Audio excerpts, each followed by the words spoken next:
இந்த நேரத்தில் இன்னொரு விஷயத்தையும் இங்க நினைவுபடுத்த விரும்புகிறேன்.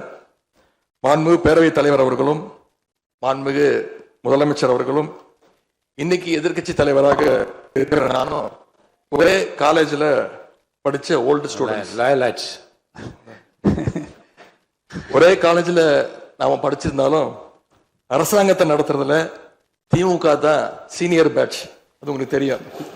1967 ஆட்சிக்கு வந்தது திமுக தான். நாங்கள் தான் சீனியர்ஸ். அந்த அடிப்படையில் எங்களுடைய நாலேஜையும் எக்ஸ்பீரியன்ஸையும் நாங்கள் ஷேர் பண்ணிக்க ரெடியாக இருக்கோம். அதை ஏற்றுக்க நீங்களும் தயாராக இருங்க. ஏன்னா நமக்கு எப்பவுமே தமிழ்நாட்டு மாநிலத்துடைய நலன்தான் மிக மிக முக்கியம். மாண்புமிகு பேரவைத் தலைவர் அவர்களே, நீங்கள் போட்டியின்றி தேர்வாகியிருக்கீங்க.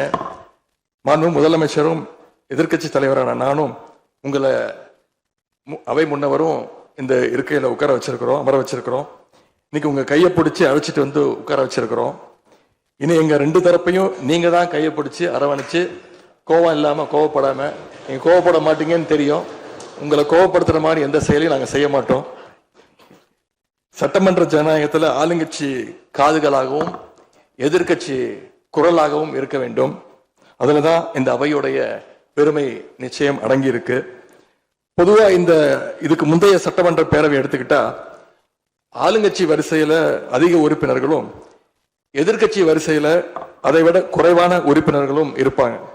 ஆனா இந்த முறை கிட்டத்தட்ட ஆளுங்கட்சிக்கு இணையான எதிர்கட்சி வரிசை வலிமையா இன்னைக்கு அமைஞ்சிருக்கு. அதுதான் இந்த பேரவையுடைய இன்னொரு கூடுதல் சிறப்பு.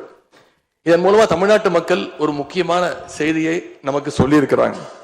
அது என்னன்னா, எதிர்கட்சி வரிசை மிக மிக வலிமையாக இருந்து இந்த அரசை, புதிய அரசை வழிநடத்தணும், ஆக்கப்பூர்வமான விமர்சனங்களை முன்வைக்கணும் அப்படின்னு மக்கள் நமக்கு சொல்லி இருக்கிறாங்க. நான் நம்புறேன்.